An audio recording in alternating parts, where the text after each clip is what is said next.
ముందు చదువుకుందాం. 1వ అధ్యాయం 18 నుండి 22 వచనాల వరకు చదువుకుందాం. మార్చి చదువుకుందాము. మనం అందరం జాగ్రత్తగా లేఖనాలను పరిశీలిద్దాం. నేను ఒక వచనం, మీరు ఒక వచనం చదవండి. లేకపోతే మన రవి గారు ముందుకు రండి. రండి త్వరగా. మత్తయి సువార్త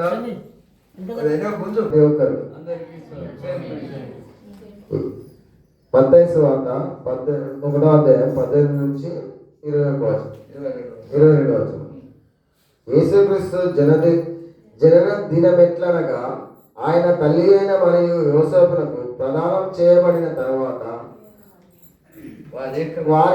వారేకము కాకమునకు ఆమె పరిశుద్ధాత్మ వలన గర్భవతిగా ఉండేది. ఆమె భర్త అయిన యోసేపు నీతిమంతుడై ఉండి ఆమెను అవమానపరిచిన వలన రహస్యంగా ఆమెను విధానాలు ఉద్దేశించదు.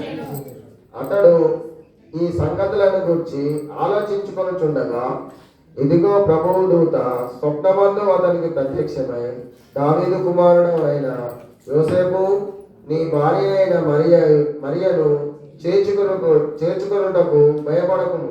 ఆమె గర్భము ధరించినది పరిశుద్ధాత్మ వలన కలిగినది. ఆమె ఒక కుమారుని కనును తన ప్రజలను వారి పాపం నుండి ఆయనే రక్షించింది. ఇదిగో కన్యక గర్భవతి అయి కుమారుని కన్ను, ఆయనకు ఇమ్మానుయేలు అని పేరు పెట్టుకుంది.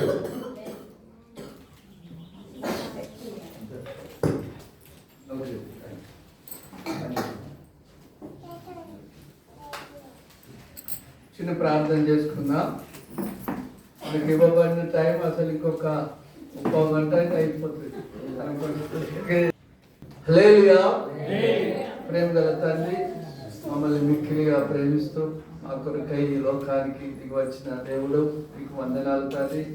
ఈ సమయంలో మీ పిల్లలు ఆత్మతో సత్యంతో ఆరాధించడానికి మీరు కోరి ఉండగా మమ్మల్ని ఆత్మతో సిద్ధం చేసినారు. మీ రక్షణ ఇచ్చి నడిపించినారు తండ్రి, మీకు వందనాలు చెల్లిస్తున్నాం ప్రభా. మరి యోగ్యత అర్హత లేని నన్ను మమ్మల్ని తండ్రి మరి కొరింథీ 1వ అధ్యాయము 26వ వచనం నుంచి చదివినట్లయితే చివరిగా మాకు యేసే జ్ఞానము, నీతి, పరిశుద్ధత, విమోచన ఉన్నారు. అందుకని మిమ్మల్ని స్తుతిస్తున్నాం. మిమ్మల్ని ధ్యానించడం అంటే మా చేత కాదు, కానీ మా పరిశుద్ధాత్మ దేవ మీరే మాకు వివరించి మేము ఆరాధించినట్లు మాకు సాయం చేయమని ప్రభు అయిన యేసుక్రీస్తు నామమున వేడుకుంటున్నాం తండ్రి. హల్లెలూయా. దేవుని బిడ్డలారా, మన ప్రభు అయిన యేసయ్య ఏదో అనాలోచితంగా మనం జన్మించినట్లు జన్మించలేదు. ఆయన ముందే దేవుడు తన ప్రవక్తల ద్వారా మాట్లాడుతూ కొన్ని వేల సంవత్సరాల నుండి మొట్టమొదటి అసలు ఆది కాండం మరి 1వ అధ్యాయం 3వ అధ్యాయంలోనే ఆయన మాట్లాడుతున్నాడు, ప్రవచించినాడు అన్నమాట. స్త్రీ సంతానం ద్వారా సాతాను నశింపజేస్తానని మొదటి నుంచి ఇంకా అనేక మంది మోషే కాలం నుంచి మలాకి వరకు కూడా ప్రవక్తల ద్వారా యేసుని గురించి, అంటే మెస్సియా రక్షకుడు ఈ లోకంలో జన్మిస్తాడని అనేక ప్రవచనాలు ఉన్నాయి దేవుని. ఆయన ఎక్కడ పుడతాడో కూడా రాయబడి ఉన్నది ముందే. మన గురించి ఏది లేదు. ఇప్పుడు ప్రభువులు అనేవారు, గొప్పవారు అనేవారు, రాజులు అనేవారు ఎంతో మంది రాజ్యాలను జయించినారు. గ్రేట్ అలెగ్జాండర్ కూడా ప్రపంచం అంతా జయిస్తామని వచ్చినాడు, కానీ దోమకాటుతో చనిపోయినాడు. అలాంటి వారు 5 సంవత్సరాలు 40 సంవత్సరాలు వెళ్ళినారు, కానీ మన రాజు తరతరాలకు రాజు. హల్లెలూయా. యేసు ప్రభుల వారు. దేవుని బిడ్డలారా, అందరి పుట్టుకకు ఒక పుట్టుక ఉన్నది, దానికి ఏం గ్రేట్ ఏమి అది లేదు. కానీ మన దేవుడు పుట్టినప్పుడు నక్షత్రం ఎక్కడ పుట్టింది? తూర్పులా. యాకోబులో నక్షత్రం పుట్టిన ఉదయించునని ముందే రాయబడి ఉన్నది. నక్షత్రం ద్వారా జ్ఞానులు యేసుప్రభు పుట్టిన స్థలాన్ని నడిపించబడ్డారు. అంటే ఎవరో గొప్పవారు ఈ భూమి మీద జన్మిస్తున్నారు అని గ్రంథాల ద్వారా తెలుసుకుని జ్ఞానులు వచ్చినారు. కాబట్టి ఆ యేసును ఆరాధించినారు వారు. అలాంటి గొప్ప దేవుని మనం ఆరాధించడానికి వచ్చినాం. దేవుని బిడ్డలారా, అంతేకాకుండా పరలోకంలో నుండి దేవదూత ద్వారా వర్తమానం వచ్చింది. ఏ వర్తమానం వచ్చింది? ఇదిగో ప్రజలందరికీ కలగబో మహా సంతోషకరమైన శుభవర్తమానం నేడు నేను మీకు తెలియజేస్తున్నాను. ఎవరి దగ్గరికి వచ్చింది? అది గొల్లల దగ్గరికి వచ్చింది వార్త. వాళ్ళు ఎక్కడో ఆ పొలంలో చీకట్లో మందలు కాచుకుంటుండగా వారి దగ్గరికి వర్తమానం వచ్చింది. దేవుని బిడ్డలారా, ఆయన ఎలాగ స్తుతిస్తున్నాడు అంటే లూకా సువార్త, అయ్యా నమస్కారం, లూకా సువార్త మన కొండలయ్య ఆయన ఏదో అచ్చింది ఆయన చూడు. అదే ఆగయ్యా, నువ్వు అక్కడ మా వాళ్ళని పంపుతాను చూసుకుంటున్నా కానీ మలేషియా నువ్వు కొంచెం పోయి ఆయన కొంచెం ఇక్కడ లూకా సువార్తలో 2వ అధ్యాయంలో చూడండి 11వ వచనం చదవండి ఎవరైనా.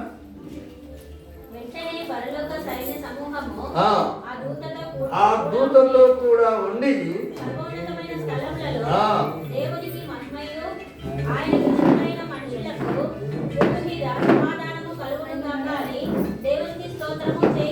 హల్లెలూయా. దేవుని బిడ్డలారా, ఆ దూత ఎప్పుడైతే ప్రకటన చేసిందో పరలోక సైన్యం అంతా దిగి వచ్చిందట భూమి మీద. ఎంత ఆ గొప్ప వెలుగు, ఎంత ఆశ్చర్యం! వారు స్తుతిస్తున్నారన్నమాట. ఎంత స్తుతిస్తున్నారు! ఏమని స్తుతిస్తున్నారు? ఇక్కడ సర్వోన్నతమైన స్థలంలో దేవునికే మహిమ. హల్లెలూయా. మరేమున్నది ఇంకా? దేవునికి మహిమ. ఆయన క్రీస్తులైన మనుషులకు భూమిలో సమాధానం. ఒకప్పుడు మనకు సమాధానం లేని జీవితాలు ఉండేనా లేదా? దుఃఖము, ఏడ్పు, నెమ్మది లేని జీవితాలు, భయంకరమైన భయంతో, పాప భీతిలో, మరణ భయంలో అవన్నీ తీసి విడిపించి సమాధానం ఇచ్చినాడు. హల్లెలూయా. కాబట్టి దేవునికి స్తోత్రం చెల్లించాలి. దేవుని బిడ్డలారా, ఇంకా అద్భుతాలు ఎన్నో ఉన్నాయి. దేవుని బిడ్డలారా, గొల్లలు వెళ్ళి ఏం చేసిండ్రు? ఆరాధించిండ్రు. మనం కూడా యేసయ్యను ఆరాధించాలి. సరే, కొన్ని విషయాలు నేను యేసు ప్రభుల వారు లోకంలో ఎందుకు వచ్చినారనేది కొన్ని విషయాలు నేను చెప్తాను. త్వరగా ఒక 5 నిమిషాలలో ముగించుకొని ఆరాధన చేద్దాం. దేవుని బిడ్డలారా, యేసు ప్రభువు దేవుని ప్రేమను కనబరచడానికి వచ్చినాడు. హల్లెలూయా. లోకంలోనికి ఎందుకు వచ్చిండు? ఒక వచనం ఎవరైనా చెప్పండి. యోహాను సువార్త 3:16 చెప్పండి. Noted. Very good, very good. దేవుడు లోకమును కాగా పుట్టినవాడి యందు విశ్వాసం ఉంచు ప్రతివాడు నశింపగా. హల్లెలూయా. ఆయన ప్రేమను కనబరచడానికి వచ్చింది. దేవుని బిడ్డలారా, ఆయన ఎంత అనుకుంటారు? యోహాను 1వ పత్రిక 4వ అధ్యాయంలో చూడండి, ఇంకా స్పష్టంగా చెప్తారు. దేవుని ప్రేమను కనబరచడానికి తన కుమారుని పంపిండు. దేవుడు ఎంత ప్రేమ కలవాడో అది చూపెట్టడానికి పంపిండు. అందుకు మనం చూసుకొని ఆరాధన చేద్దాం. చదువు బిడ్డ, 4వ అధ్యాయం 9-10 వచనాలు. మనం ఆయన ద్వారా జీవించినట్లు దేవుడు తన అద్వితీయ కుమారుణ్ణి పంపెను. దీని వలన మన యందుంచిన ప్రేమ ప్రత్యక్షపరచు. మనము దేవుని ప్రేమించమని కాదు కానీ తానే మనల్ని ప్రేమించి మన పాపములకు ప్రాయశ్చిత్తమై ఉండుటకు. హల్లెలూయా. ఇందులో ప్రేమ ఉన్నది. మనం దేవుని ప్రేమించమని కాదు. దేవుడు ఆయనే మనల్ని ప్రేమించి తన ప్రియ కుమారుని లోకంలోనికి పంపినాడు. అందుకని మనం ఆరాధన చేయాలి. దేవుని బిడ్డలారా, స్తుతించాలి, ఆరాధించాలి. మనము ఆయన ద్వారా అంటే యేసుక్రీస్తు ద్వారా జీవించినట్లు దేవుడు తన అద్వితీయ కుమారుని లోకంలోనికి పంపెను. దీని వలన దేవుడు మన యందుంచిన ప్రేమ ప్రత్యక్షపరచబడి ఆయన శాశ్వతమైన ప్రేమతో మనల్ని విడువక ఎడలా. అది విడువకంట. మన పిల్లలను ఒకసారి విడిస్తాం కానీ ఆయన విడువడు. హల్లెలూయా. రెండో విషయం చూడండి, ఎందుకు ఆయన వచ్చిందంటే దేవుని శక్తిని కనబరచడానికి వచ్చిండు. దేవుడు ఎంత శక్తిమంతుడు, ఆయన ప్రేమను కనబరచడానికి వచ్చిండు, దేవుని శక్తిని కనబరచడానికి వచ్చిండు. చూడండి మరి యోహాను సువార్త 9వ అధ్యాయం ఒకసారి చూడండి. ఒక మాట మనం యోహాను సువార్త 9వ అధ్యాయంలో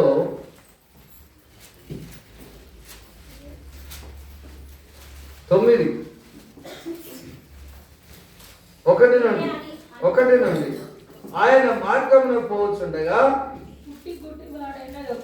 మనుషులు కనబడేను.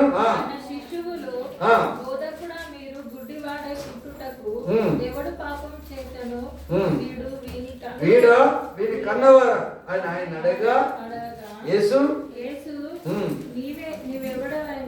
వీడైనను వీడి కన్నవారైనను పాపం చేయలేదు కానీ దేవుని క్రియలు పుట్టువారిని స్వస్థపరిచిన దేవుని శక్తి. దేవుని బిడ్డలారా, దేవుని శక్తి ఏమిటిది? పుట్టుగుడ్డి వారిని, పక్షవాత రోగిని తీసుకుని వచ్చిన యేసుప్రభుల వారు ఏమన్నాడు? కుమారుడా నీ పాపములు క్షమింపబడ్డాయి, లేచి పట్టుకొచ్చుకున్నాడు. అది దేవుని శక్తి.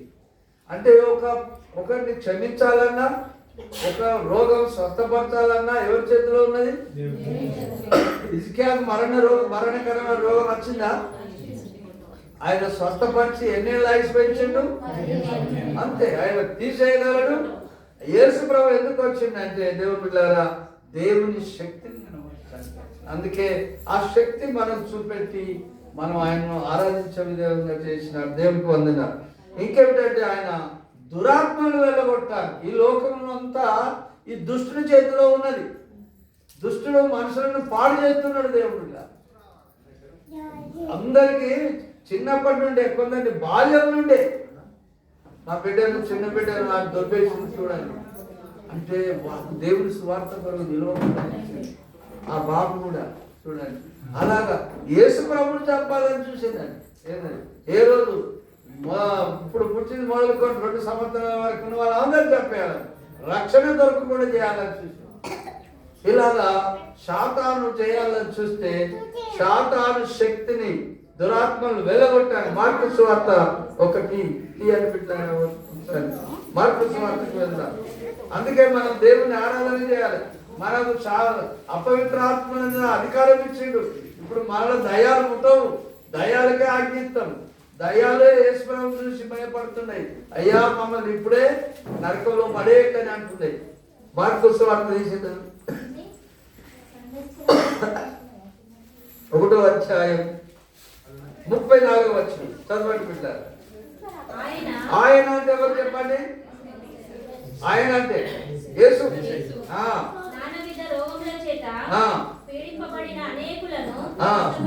అనేకులను స్వస్థపరిచి అనేకమైన దయ్యములను వెళ్ళగొట్టను. అవి తను ఎరిగి ఉన్నందున ఆ దయ్యములను మాట్లాడి దయ్యమా అపవిత్రాత్మ ఆయిపో. 18 ఏళ్ళ నుంచి నడవకపోయిన స్త్రీ ఉంది. ఓ అపవిత్రాత్మ ఈమె నడిచిపెట్టి వెళ్ళిపో. చూడండి ఆయన శక్తి, దయ్యాల మీద అధికారం కలిగిన దేవుడు. హల్లెలూయా. దేవునికి స్తోత్రం చెల్లిద్దాం. దేవుని బిడ్డలారా, మొదటిదేంటి? యేసు ప్రభు ఈ లోకానికి ఎందుకు వచ్చిండు? దేవుని ప్రేమను కనబరచడానికి వచ్చిండు. రెండవది ఏంటి? దేవుని శక్తి. దేవుడు ఎంత శక్తిమంతుడు. ఏం చేసిండు? ఓ గాలి తుఫానా ఎవరితో అయిద్దా? ఆయన ముందు ఆకాశంలో నీటి మందించిన దేవుడు. సముద్రం అయిన ఒక నీళ్ళని ఒక కాడికి వెళ్ళి ఆయన నేల కనబడమంటే కనబడి ఆయనకే శక్తి ఉంది. ఎవరికి? దేవుని శక్తిని కనబరచడానికి ఈ లోకంలో దేవుడు ఏం చేసిండు? ఎర్ర సముద్రం పాయలుగా ఈయన కూడా గాలి గద్దించిండు. అంటే దేవుని శక్తిని కనబరచడానికి వచ్చింది. అంతేగాక దురాత్మలు ఈ లోకంలో ఆ ప్రకటన గ్రంథంలో రాయబడి ఉన్నది ఏంటంటే ఇదంతా దుష్టిని అని ఉన్నదట.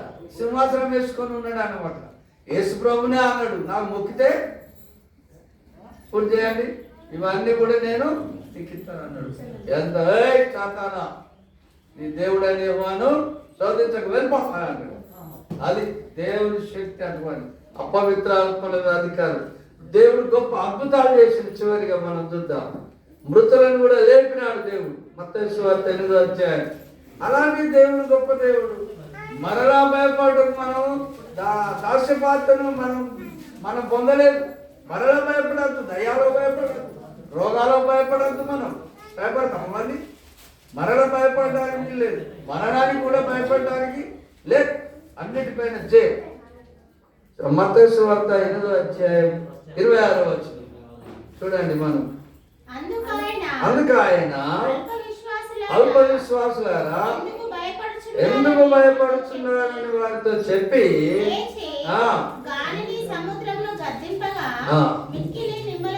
హల్లెలూయా. అద్భుతాలు, గొప్ప అద్భుతాలు ఎవరైనా చేయగలరా ఈ లోకంలో? ఏ వ్యక్తి అయినా, ఏ దేవుడైనా? దేవుడు బిడ్డలారా, ఇంకొకటి దిశోపదేశ కాండంలో రాయబడి ఉన్నది, మనము మొరపెట్టినప్పుడు మన దేవుడు మనకు సమీపంగా ఉన్నట్లు ఏ దేవుడు ఏ జనములకు సమీపంగా ఉన్నాడు? మనకు సమీపంగా ఉన్న దేవుడు, మనలో ఉన్న దేవుడు, ఆయన దేవుడు. మనం ఈ దినం క్రిస్మస్ గా మన కొరకు వచ్చిన దేవుడు మనం ఆరాధించాలి. దేవుడు మృతులను లేపినాడు. ఎవరైనా లేపుతారా చచ్చిపోయిన వాళ్ళని? యేసుక్రీస్తు ప్రభు ఆయన లేపినాడు. మనకు అధికారం కూడా ఇచ్చినాడు. నాయందు విశ్వాసం ఉంచేవాడు నేను చేసిన వాటికంటే ఎక్కువగా అద్భుతాలు చేస్తాడు అన్నాడు. మత్తయి యోహాను సువార్త 6వ అధ్యాయం. అంత గొప్ప దేవుని మనం మరణ భయపడడానికి లేదు. ఆయన వచ్చి మళ్ళీ తీసుకొని పోవడానికి రానే ఉన్నాడు. ఆ పరలోకం మన కొరకు సిద్ధం చేసినాడు ఆయన. 11 యోహాను 11 బిడ్డారా 43 44 చదివి ఆరాధన చేద్దాం.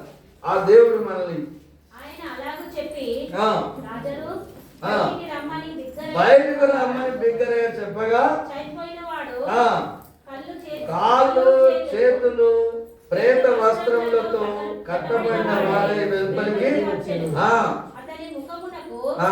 రుమాలు కట్టబడి ఉండేను. విప్పి మౌనీయుడని వార్త. హల్లెలూయా. మృతులను కదా ఆ విధవరాలు కుమారుడు చనిపోయి తీసుకొని పోతుంటే వాడని కొట్టి చిన్నవాడు లేమంటే యాయిరు కుమార్తెను లేకున్నాడు. అంటే యేసుక్రీస్తు ప్రభుల వారు ఇక్కడికి ఎందుకు వచ్చినాడంటే దేవుని ప్రేమను చూపడానికి, దేవుని శక్తిని, అన్నిటి మీద అధికారం దేవుడికే ఉన్నది. ఆ దేవుడు మన దేవుడు అని చెప్పడానికి వచ్చినాడు. అంతేకాకుండా దేవుడు బిడ్డలారా ఆయన యోహాను సువార్త 14వ అధ్యాయం 1 నుంచి చూసినట్లయితే మీకు స్థలమును సిద్ధపరచ వెళ్తున్నారు. అక్కడ స్థలం సిద్ధపరచి మళ్ళీ వస్తాడు, మనల్ని తీసుకొని పోతాడు. కాబట్టి ఆ దేవుడిని మనం ఈ లోకంలో జన్మించిన దేవుడిని మనం ఆరాధన చేద్దాం. అందరు తాళ్ళు వంచండి, ఆరాధన చేద్దాం. హల్లెలూయా. ఆరాధన చేతును అన్ని వేళలా ఆత్మతో సత్యముతో ఆరాధింతును. ఆరాధన చేతును అన్ని వేళలా ఆత్మతో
Wherever